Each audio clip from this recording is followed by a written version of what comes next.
Specially কুরবানির মাংস দিয়ে আর প্যাকেট মশলা দিয়ে কিভাবে জটফট পুরান ঢাকার হাজি বিরিয়ানি রান্না করছি সেই রেসিপিটি শেয়ার করছি। আশা করি ভিডিওটি স্কিপ না করে পুরো ভিডিওটির সাথেই থাকবেন। সবার কাছে ভিডিওটি খুবই ভালো লাগবে। হ্যালো এভরিওয়ান, আসসালামু আলাইকুম, welcome back to my beautiful lifestyle channel. সবাই কেমন আছেন? আশা করি আল্লাহর রহমতে সবাই ভালো আছেন। আমি আলহামদুলিল্লাহ আল্লাহর রহমতে ভালো আছি। কাছে অথবা দূরে, দেশ অথবা বিদেশ, যে যেখান থেকে আমার ভিডিওটি দেখছেন সবাইকে অসংখ্য ধন্যবাদ। সবার জন্য দোয়া এবং শুভকামনা রইল। আর বন্ধুরা, ভিডিওটি স্কিপ না করে পুরো ভিডিওটির সাথে থাকার অনুরোধ রইল। আশা করি ভিডিওটি একটু হলেও আপনাদের কাছে খুবই ভালো লাগবে।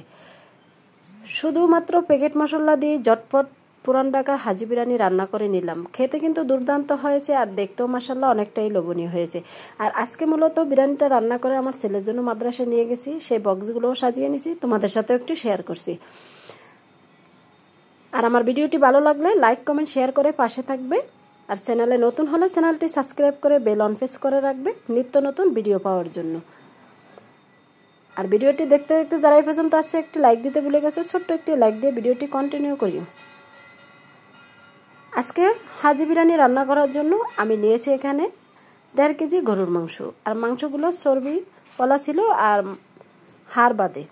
তা মাংসগুলো আমি ছোট ছোট করে কেটে ধুয়ে পরিষ্কার করে নিচ্ছি। দেখতেই পাচ্ছ কেটে নিয়েছি, এখন একটু ভালোভাবে কষলিয়ে ধুয়ে নিছি। আর ফ্রিজে রাখলে মাংসটা আমি একটু হালকা গরম পানি দিয়ে ধুয়ে নিই, তাহলে আমার কাছে খুবই ভালো লাগে। না হলে একটা ফ্রিজের গন্ধ থাকে, এই জন্য আর কি। তোমরা চাইলে গরম পানি দিয়ে মাংসটা একটু ধুয়ে নিতে পারো। তা মাংসটা ধুয়ে পানি জড়িয়ে রেখেছি প্রায় 20 মিনিটের মতো। তাই 20 মিনিট পর মাংসটা ম্যারিনেট করার জন্য আদা বাটা, পেঁয়াজ বাটা, রসুন বাটা এবং কাশ্মীরি লঙ্কার গুঁড়ো আর দিয়ে দিচ্ছি ভাজা জিরার গুঁড়া আর ধনিয়ার গুঁড়া। আর এখানে বিরিয়ানির 1 প্যাকেট মশলাই নিয়েছি এখানে, আর বাড়তি কোনো মশলা ইউজ করব না। আর দিয়ে দিছি 1 কাপ দধি, দিয়ে দিছি স্বাদ মতো লবণ। এখন দিয়ে সবগুলো উপকরণ ভালোভাবে হাতের সাহায্যে একটু ম্যারিনেট করে নিব। আর অবশ্যই মাংসটা ভালোভাবে কষলিয়ে ম্যারিনেট করতে হবে, তাহলে মাংসের ভিতরে সব মশলা ঢুকতে পারবে। আর মাংসটা রেস্টে তো অবশ্যই রাখতে হবে, তাই বিরিয়ানিটা খেতে কিন্তু দুর্দান্ত হবে। এখন দিয়ে দিছি 1 কাপ সয়াবিন তেল। আর মাংসগুলো খুবই চর্বিওয়ালা ছিল, তার জন্য তেলের পরিমাণটা খুবই কম দিয়েছি। এখন একটা চামিচের সাহায্যে তেলটা দিয়ে মাংসটা একটু ভালোভাবে নেড়ে চেড়ে দিয়েছি। আর মাংসটা ফ্রিজে রেখে দিয়েছি রেস্টে। এখন আমি এখানে চাল নিয়েছি 700 গ্রামের মতো। তাই 700 গ্রাম চালটা আমি ভালোভাবে একটু ধুয়ে নিচ্ছি। আর আমি আজকে চালটা গ্লাস দিয়ে মেপিয়ে নিচ্ছি। এখানে 3 গ্লাস চাল দেওয়াতে আর আমি প্রায় 1.5 কেজি দুধ নেব। আর দুধ দিয়ে আজকে হাজি বিরিয়ানিটা রান্না করছি, খেতে কিন্তু দুর্দান্ত হয়েছে। তাই চালটা আমি একটু ভালোভাবে কষলিয়ে ধুয়ে নিচ্ছি। এখন আবার একটু পানি দিয়ে আবারও ধুয়ে নিব। আর ধুয়ে চালটা 30 মিনিটের মতো ভিজিয়ে রাখবো, তাহলে বিরিয়ানিটা একদম জর্জরে হবে। এটা কিন্তু সবসময় বাবরচিরা করে থাকে, চালটা সবসময় ভিজিয়ে রাখে। আর ওদের বিরিয়ানিটা খেতে কিন্তু দুর্দান্ত হয় আর পারফেক্টভাবে জর্জরে হয়। এখন চালটা ভালোভাবে ছেঁকে রেখে দিলাম এক পাশে। এখন আমি মাংসটা বসিয়ে দিব। এই তো ফ্রিজ থেকে নামিয়ে নিলাম। চুলায় একটি ফ্রাই প্যান বসিয়ে দিয়ে দিলাম। মাংসটা আগে থেকে ম্যারিনেট করা ছিল। এখন দিয়ে একটা চামিচের সাহায্যে একটু নেড়ে ছেড়ে দিলাম। আর দিয়ে দিলাম পরিমাণ মতো কাঁচামরিচ। কাঁচামরিচগুলো মাঝখান দিয়ে কেটে দিয়েছি। দিয়ে দিছি পরিমাণ মতো এলাচ আর দিয়ে দিলাম দারচিনি। প্যাকেট মশলার ভিতরে সব মশলা ছিল, তারপর বাড়তি আমি এলাচ আর দারচিনিটা ব্যবহার করলাম। এখন একটা চামিচের সাহায্যে একটু ভালোভাবে একটু নেড়ে ছেড়ে নিলাম। আর এটা ঢাকনা দিয়ে ফ্রাই প্যানেই সিদ্ধ করে নিব। আর প্রেসার কুকারে দেওয়ার প্রয়োজন নেই। হাতে সময় থাকলে আমি সব সময় প্রেসার কুকারে বাদেই রান্না করি। আর হাতে যদি একদম সময় কম থাকে তাহলেই প্রেসার কুকারে দেই। আমার কাছে এমনি রান্না করলেই ভালো লাগে প্রেসার কুকারের থেকে। এখন মাংসটা ঢাকনা দিয়ে আবার কিছুক্ষণ রেখেছি। ঢাকনা উঠে আবার একটু মাংসটা নেড়ে ছেড়ে দেবো, যাতে নিচে লেগে না যায়। আর মাংসটা থেকে অনেকগুলোই পানি বের হয়েছে, এই পানিতেই সিদ্ধ হবে। আর সিদ্ধ যদি না হয় তাহলে একটু পরিমাণ মতো দুধ দিয়ে দেবো। তাই তো ঢাকনা তুলে দেখলাম পানিটা একদম শুকিয়ে গেছে, নিচের লাগে নাই, একদম শুকিয়ে গেছে। তাই আবার একটু নেড়ে ছেড়ে কষিয়ে নিব।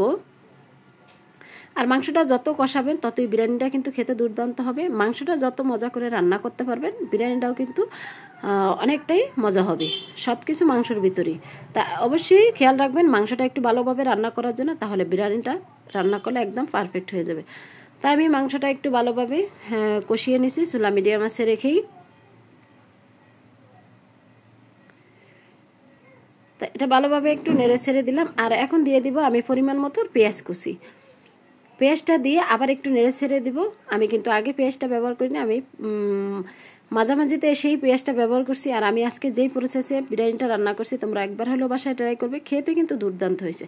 আর আজকে বিরিয়ানিটা রান্না করে আমি মাদ্রাসা আমার ছেলের জন্য নিয়ে গেছি, প্লাস ছেলের হুজুরদের জন্য নিয়ে গেছি বক্স করে। এখন পেঁয়াজটা দিয়ে আমি ঢাকনা দিয়ে রেখে দিলাম কিছুক্ষণ। এত ঢাকনা তুলে এখন আমি দিয়ে দিছি 1 কাপ দুধ, আর দিয়ে দিব একটা লেবুর রস। লেবুর রসটা আর এই দুধ দিয়ে যদি মাংসটা অবশ্যই রান্না করা যায় কিন্তু বিরিয়ানিটা খেতে দুর্দান্ত হয়। তা আমি 1 কাপ দুধ দিয়েছি, এনে পানির পরিবর্তে দুধটাই ব্যবহার করলাম। এই দুধের ভিতরেই মাংসটা একদম সিদ্ধ হয়ে যাবে। আর একটা লেবু দিয়েছি, ফ্লেভারটা খুবই ভালো আসবে। তাই দুধ আর লেবু দিয়ে একটু ভালোভাবে আবার একটু নেড়ে ছেড়ে নিলাম। এখন নেড়ে ছেড়ে আমি প্রায় 20 মিনিটের মতো রেখে দিব লো হিটে রেখে চুলা। 20 মিনিট পর ফিরে আসছি ঢাকনা তুলে। এই তো দেখতেই পাচ্ছ একদম অনেকটাই তেল বেরিয়েছে। আর আজকে মাংসটা ছিল চর্বিযুক্ত, তার জন্য অনেকটাই তেল বের হয়েছে। আর পানিটা একদম শুকিয়ে গেছে। এখানে তো পানি দেওয়া হয় না, দুধটা দিছি, দুধটা একদম শুকিয়ে গেছে। তোমরা চাইলে এইভাবে মাংসটাও কষিয়ে রুটি অথবা পরোটা দিয়ে খেতে পারো, কিন্তু দুর্দান্ত হয়। তা মাংসটা সিদ্ধ হয়ে গেছে, এখন নামিয়ে নিলাম। এখন আমি যে পাতিলে বিরিয়ানিটা রান্না করবো ওই পাতিলটা দিয়ে দিলাম, দিয়ে পরিমাণ মতো একটু তেল দিয়ে দিছি, আর দিয়ে দিছি পেঁয়াজ কুচি। আর এখানে তেলের পরিমাণটা খুবই কম দিছি, কারণ মাংসতে প্রচুর পরিমাণ তেল দেখতেই পাচ্ছ। আর এখানেও যদি বেশি তেল দেই তাহলে বিরিয়ানিটা আর খাওয়া যাবে না। তাই পেঁয়াজটা একটু আমি লাল লাল করে ভেজে নিব। আর এখান থেকে পেঁয়াজ বেরেস্তার জন্য কিছুটা পেঁয়াজ তুলে নিব, তাই পেঁয়াজের পরিমাণটা একটু বেশি দিয়েছি। তাই এই তো পেঁয়াজটা ব্রাউন কালার হয়ে আসছে। এখন আমি একটা চামিচের সাইজে ভালোভাবে নেড়েছে আমি কিছুটা পেঁয়াজ তুলে রাখবো। এতে কিছুটা পেঁয়াজ তুলে নিছি, আর বাকি পেঁয়াজের ভিতরে আমি দিয়ে দিছি পোলাওর চালগুলো আগে থেকে পানি জড়িয়ে রাখছি, আর দিয়ে দিছি স্বাদ মতো লবণ। লবণটা দিয়ে এখন চালটা একটু ভালোভাবে ভেজে নেব।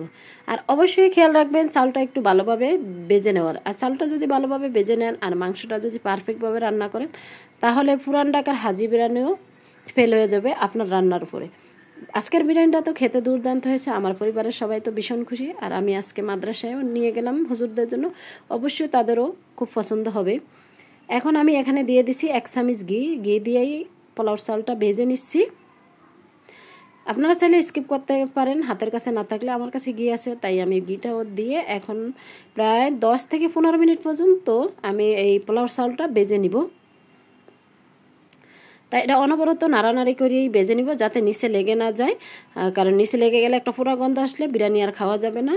তাই বিরিয়ানির স্বাদ তো কোনোদিনও আসবে না, আরও দুর্গন্ধ আসবে। তার জন্য অবশ্যই খেয়াল রাখবেন, কাছে দাঁড়িয়ে থেকে চালটা বারবার নেড়ে ছেড়ে একটু ভালোভাবে ভেজে নেবেন।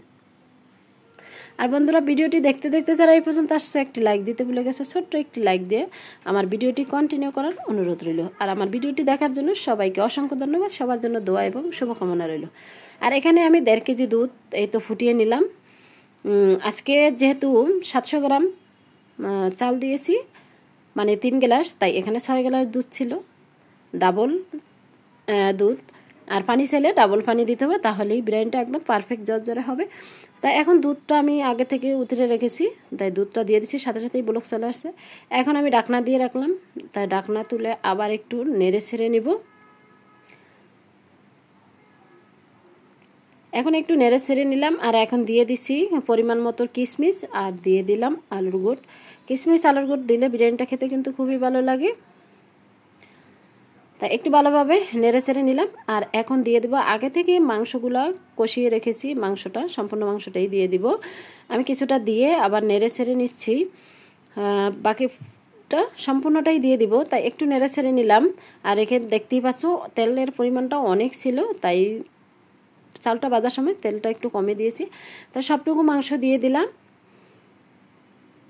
আর এখানে 700 গ্রাম চালের সাথে আমি দিয়েছি 1.5 কেজি গরুর মাংস।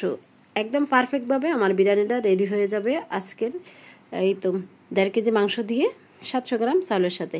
এখন ঢাকনা দিয়ে রেখে দিলাম। ঢাকনা তুলে আবার একটু নেড়ে ছেড়ে দিলাম যাতে নিচে লেগে না যায়, একটু নেড়ে ছেড়ে দিলাম। আর পানিটাও শুকিয়ে আসছে, চালটাও হাফ সিদ্ধ হয়েছে। আর এই চালটা সিদ্ধ হতে বেশি সময় লাগবে না, যেহেতু আমি আগে থেকে 30 মিনিট ভিজিয়ে রেখেছি।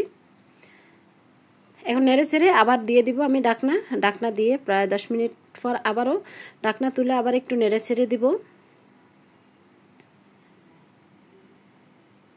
মাশাআল্লাহ আজকের বিরিয়ানিটা দেখতে যেরকম লোভনীয় হয়েছে আর খেতেও কিন্তু মাশাআল্লাহ দুর্দান্ত হয়েছে।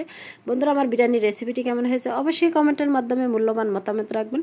আর তোমাদের একটি লাইক, একটি কমেন্ট আমাকে ভিডিও করার উৎসাহিত বাড়িয়ে দিচ্ছে। আর সত্যি তোমাদের কাছে কি বলে ধন্যবাদ জানাবো জানি না, তোমাদের সুন্দর সুন্দর কমেন্ট পেয়ে আমি খুবই আনন্দিত। তোমাদেরকে অসংখ্য ধন্যবাদ। তোমাদেরকে আমার মন থেকে দোয়া এবং শুভকামনা রইল। তোমরাও এগিয়ে যাও আর ধৈর্য ধরে কাজ করো, সফলতা আসবে ইনশাআল্লাহ। ধৈর্য হারা হলে হবে না। এখন দিয়ে দিলাম আমি 1 চামচ ঘিটা উপর দিয়ে দিয়েছি ফ্লেভারটা ভালো আসার জন্য। আমি কিন্তু ঘি দিয়ে চালটা বেজে নিয়েছি, তোমরা দেখেছো। এখন আমি দিয়েছি 1 চামচ ঘিটা দিয়ে আবার একটু নেড়ে ছেনে নিব বিরিয়ানিটা, যাতে ঘিটা পুরো বিরিয়ানির ভিতরেই ঢুকে যায়। তাই একটু ভালোভাবে নেড়ে ছেড়ে নিলাম। আর এখানে একদম মাংসের সাথে চাউলে একদম পারফেক্ট হয়েছে। আর দুধটা দিয়ে রান্না করছি তাই খেতে দুর্দান্ত হয়েছে। এখন দিয়ে দিছি পেঁয়াজ বেরেস্তা আগে থেকে রাখছি, আর দিয়ে দিলাম কয়েকটা কাঁচামরিচ ফ্লেভারটা ভালো আসার জন্য। মাশাআল্লাহ পারফেক্টভাবে আমার পুরান ঢাকার হাজি বিরিয়ানি রান্না করা শেষ। এখন আমি পরিবেশন করে নিচ্ছি। যেহেতু মাদ্রাসায় ছেলেকে দেখতে যাচ্ছি তাই ছেলের জন্য নিয়ে গেছি আর হুজুরদের জন্য নিয়ে গেছি। আমার ছেলের জন্য নিয়ে গেছি, বিকালে খাইয়ে দিছি 1 বক্স, আর রাতে খাবে। আর 2 জন হুজুরের জন্য নিলাম, তাই 4টা বক্সে আমি বেড়ে নিলাম বিরিয়ানি, ডিম, শসা, সালাদ। বন্ধুরা দেখতেই থাকো। তাই ডিম দিয়ে দিলাম আর শসা দিয়ে দিছি, পেঁয়াজ দিছি, লেবু দিয়ে আমি 4টা বাটি সাজিয়ে নিচ্ছি। মাশাআল্লাহ আমার ছেলের জন্য সবাই দোয়া করবেন। আমার ছেলের জন্য একদিনও কোরআনের হাফেজ হয়ে বের হতে পারে। আমার অনেক আশা আমার ছেলের জন্য একদিন বিশ্বজয়ী কোরআনের হাফেজ হতে পারে। এই আশা নিয়েই বুকের কষ্ট চাপা দিয়ে ছেলেকে মাদ্রাসায় রেখে আসছি। আর ছেলে মাদ্রাসায় আবাসিক থাকে। সবাই আমার ছেলের জন্য দোয়া করবেন। বন্ধুরা আজকের মতো বিদায় নিচ্ছি, আবারও দেখা হবে নেক্সট ভিডিওতে। ততক্ষণে তোমরা ভালো থাকবে। আসসালামু আলাইকুম। আল্লাহ।